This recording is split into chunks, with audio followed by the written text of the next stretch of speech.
گندگی آج دنیا میں پھیلی ہے وہ پرافٹ لوط علیہ السلام کے سامنے بھی پھیلی تھی، ہومو سیکشولیٹی کی۔ ان کی قوم بھی اسی گندگی میں تھی، تو اللہ نے اسے صاف کرنے کے لیے فرشتوں کو بھیجا عذاب لے کے۔ قالوا یا لوط انا رسول ربک، اے لوط ہم تیرے بھیجے ہوئے رب کے فرشتے ہیں، ہرگز نہیں یہ لوگ تجھے نقصان پہنچائیں گے۔ رات کے حصے میں اپنے گھر والوں کو لے کے نکل جاؤ، ولا یلتفت منکم احد، اور کوئی تمہارا گھر والا مڑ کر نہ دیکھے، کیونکہ عذاب آئے گا، سوائے تیری بیوی کے، کیونکہ بیوی کو پہنچنے والا تھا عذاب۔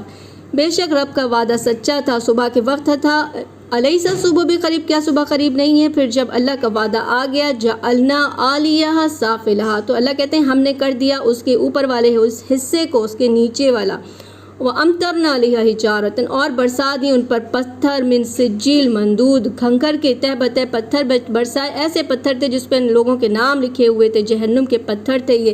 اس طرح سے قوم لوط کا، یعنی کہ جو جارڈن میں ہے، جو ڈیڈ سی کہا جاتا ہے، اس کا خاتمہ کیا، کیونکہ وہ ہومو سیکشولیٹی کی گندگی میں موجود